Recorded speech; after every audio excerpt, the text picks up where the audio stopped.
I think you've taken a wrong turn, old-timer. This area is restricted. The voice was sharp, laced with the casual arrogance of a young man who had never known true weakness. It cut through the quiet reverence of the salt-laced air, a discordant note in a place of honor. Samuel Croft didn't turn. He kept his gaze fixed on the cold, black granite of the memorial wall. His name wasn't on it, but the names of men he'd trained, men he'd led, and men he'd buried were etched there forever.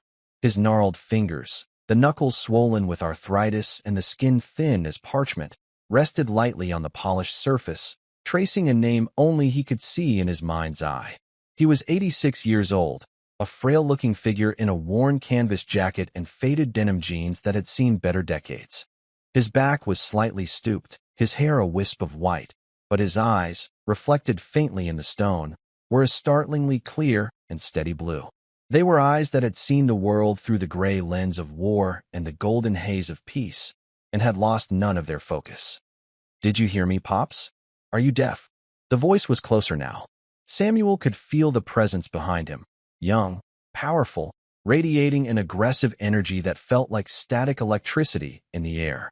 He slowly turned, his movements deliberate and economical, betraying none of the aches that settled deep in his bones like silt in a riverbed. Standing before him was a Navy SEAL, the very picture of modern warfare. Lieutenant Mason was tall, with a jaw that looked like it was carved from the same granite as the wall and muscles that strained against the fabric of his uniform. Flanking him were 6 other men, all cast from the same mold, young, confident, and radiating an aura of invincibility that comes from being the tip of the spear. They were the inheritors of the legacy Samuel and his kind had forged in blood and secrecy. "This is the grinder," Mason said, gesturing with a thumb towards the infamous asphalt courtyard where SEAL candidates were physically and mentally broken down, only to be rebuilt as warriors. "It's a training area for active personnel, not a retirement home tour." A few of the other SEALs snickered. Samuel's gaze swept over them, calm and unblinking. He didn't see 7 elite warriors. He saw 7 boys, their faces still smooth, their eyes yet to hold the haunted emptiness of real loss. He saw children playing with the deadly tools he had helped to design. "I know where I am," Samuel said. His voice was quiet, a low rumble that seemed to come from his chest, not his throat. It held a gravelly texture, like stones worn smooth by a current. Mason's smirk widened. He clearly mistook the old man's calm for senility. "Right. Well, time to move along. We've got a CQC drill to run, and I don't want you getting hurt when you trip over your own feet." Samuel didn't move. He simply stood his ground, a weathered oak in the path of a summer storm. This quiet defiance seemed to infuriate the young lieutenant more than any shouted retort could have. It was a challenge to his authority, to his very perception of the world's hierarchy, where youth and strength were paramount. "Look," Mason said, his voice taking on a harder edge as he stepped closer, invading Samuel's personal space. "I don't have time for this. You need to leave." Now he punctuated the last word by placing a hand on Samuel's shoulder, intending to steer him away like a lost child. The moment Mason's fingers wrapped around the thin fabric of the old jacket, something shifted. It wasn't just in Samuel's posture, which straightened almost imperceptibly, the stoop of age momentarily vanishing. It was in the air itself. The temperature seemed to drop. For Samuel, the touch was a trigger. The rough texture of the lieutenant's glove, the pressure on his collarbone. It wasn't 2023 at Naval Amphibious Base Coronado anymore. It was 1950 on a frozen, windswept hill overlooking the chosen reservoir. The air was razor-thin and smelled of pine, cordite, and blood. The man grabbing him wasn't a cocky American officer. He was a Chinese soldier, his face contorted in a silent scream, his bayonet aimed for Samuel's gut. The memory was so vivid, so total, that for a fraction of a second, the sun-drenched courtyard became a landscape of icy death. In that frozen moment, instinct, honed over decades of survival, took over. "I said move," Mason repeated, giving a firm shove. "I'd advise you to take your hand off me, Lieutenant," Samuel said, his voice still quiet, but now it held a new quality. It was the sound of a steel door swinging shut on its heavy hinges. It was a warning. Mason laughed out loud, a harsh, barking sound. Or what? You gonna tell me stories about the good old days? You and what army, Grandpa? He looked back at his team, winking. All right, you heard him. The old-timer is threatening me. He turned back to Samuel, his smile gone, replaced by a mask of condescending pity. You know what? I'm feeling generous. You seem to think you belong here.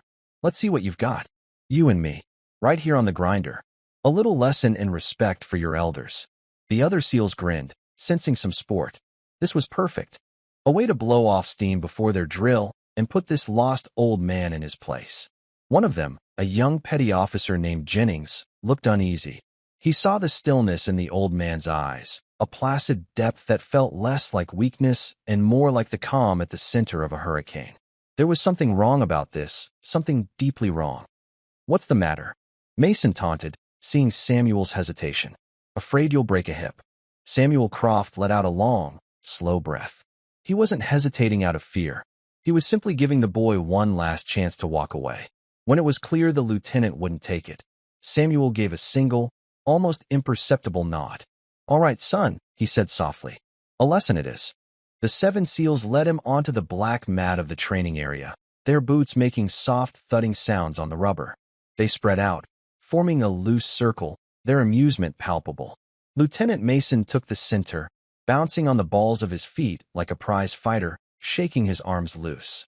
He was 190 pounds of honed muscle and explosive power, a product of the most rigorous military training pipeline in the world.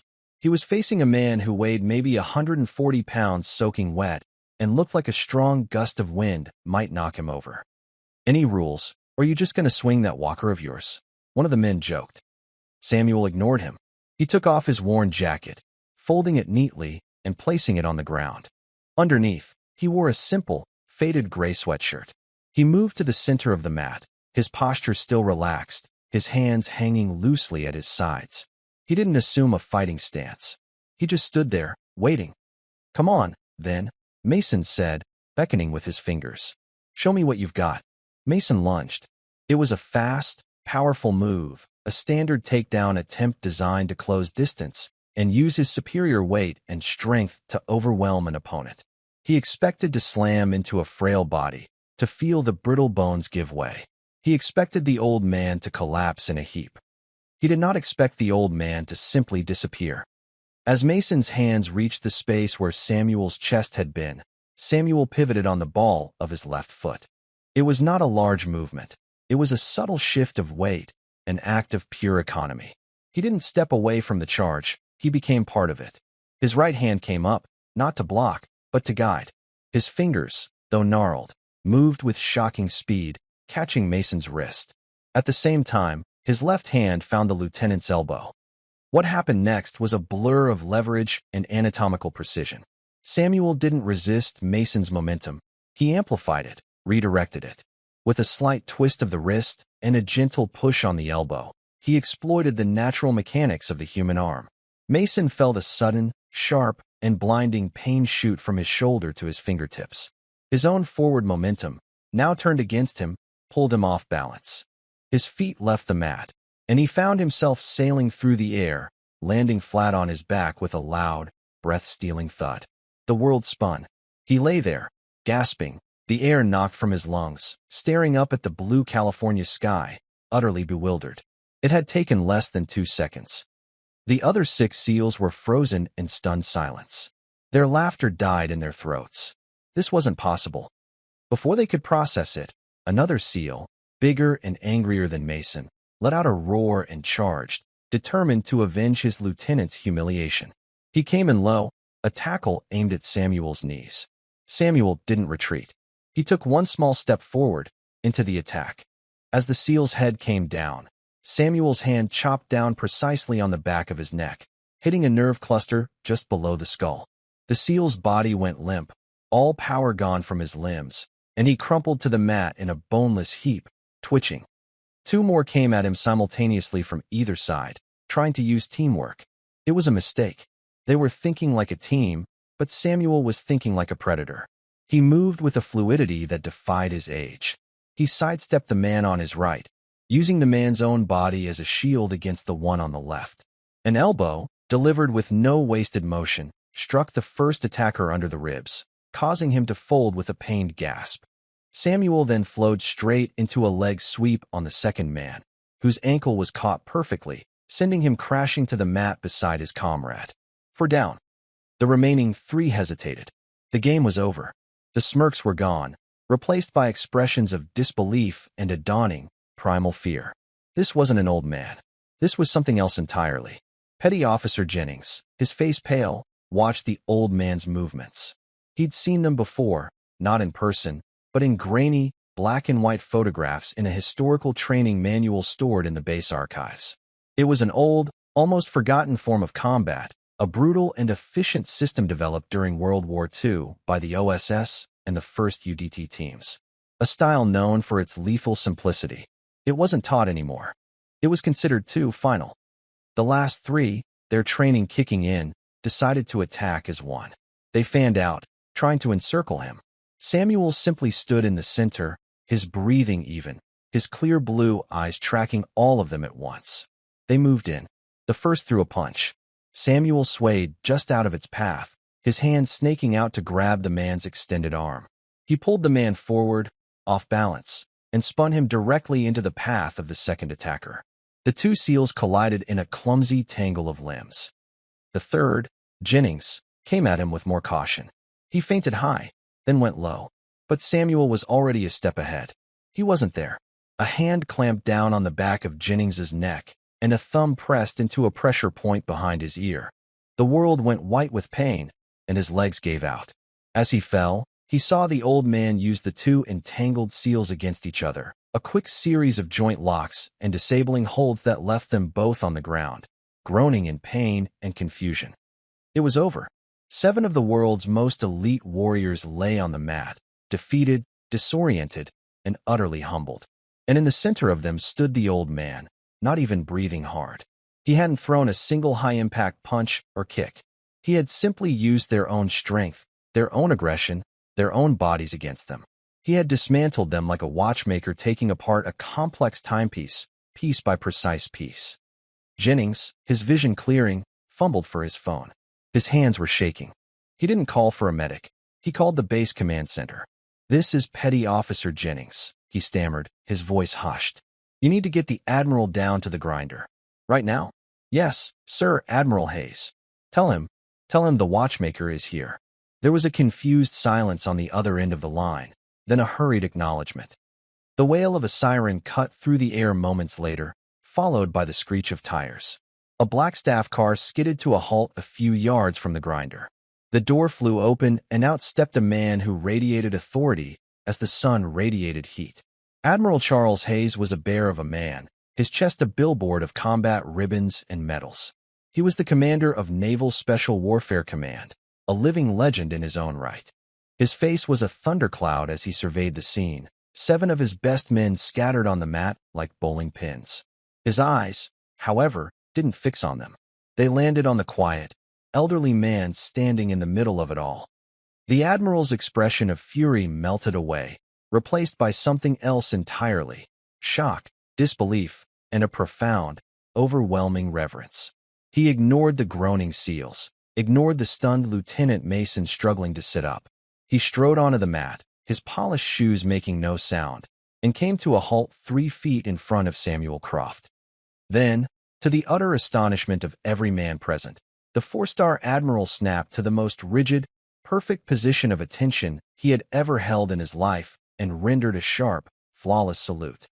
"Mr. Croft," the Admiral's voice boomed, thick with emotion. "Sir, it is an honor to see you again." Samuel simply gave a small nod, accepting the gesture. "Charles," he said quietly, "it's been a long time." Mason, now on his feet, stared, his mind unable to compute what he was seeing. An admiral saluting a civilian? Calling him sir? Hayes dropped his salute and turned to Mason, and now the fury returned, tenfold. His voice was a low, dangerous growl that promised swift and terrible consequences. "Lieutenant Mason, on your feet. All of you, on your feet." The 7 SEALs scrambled up, wincing from their various aches and pains, and formed a ragged line. "Lieutenant," the Admiral began, his voice dripping with ice. "Do you have any earthly idea who this is? Do you have the slightest comprehension of the monumental stupidity you have just displayed? Mason was speechless. He could only shake his head. This, the Admiral said, his voice rising, is Samuel Croft. Does that name mean anything to you? No, of course it doesn't. His records are sealed so tight you'd need a blowtorch and a direct order from God to read them. But we, Lieutenant, we exist because of him. The very ground you stand on is sacred because of men like him. The Admiral took a deep breath, his eyes blazing. This man was a UDT frogman at Incheon and Wonsan. He swam in frozen harbors planting mines on enemy ships when you were just a bad idea in your father's mind.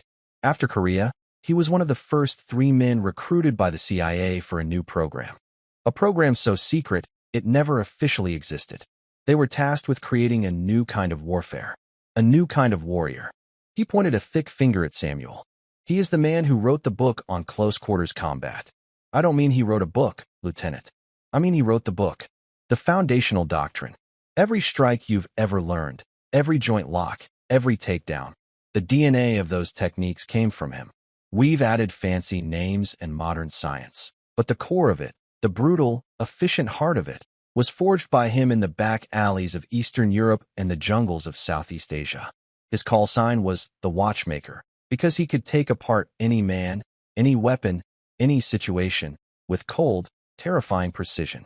The SEALs stared at Samuel, their faces a mixture of awe and sickening dread. They hadn't just insulted an old man. They had desecrated a living monument. You stand here with your protein shakes and your state-of-the-art gear, thinking you're the baddest men on the planet, the Admiral continued, his voice laced with contempt.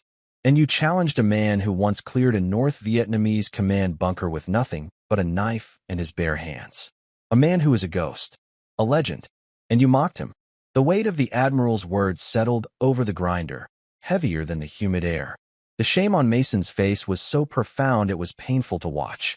He had built his entire identity on being an elite warrior, and he had just been effortlessly dismantled by the history he had failed to respect. Just as the Admiral was about to continue his tirade, a quiet voice cut him off. That's enough, Charles. It was Samuel. He raised a hand, a simple gesture, but it carried an undeniable authority that silenced the Admiral instantly. They're good men, Samuel said, his gaze sweeping across the humbled SEALs. They're just young. Youth is an affliction that time, and a bit of pain, eventually cures. He walked slowly towards Lieutenant Mason.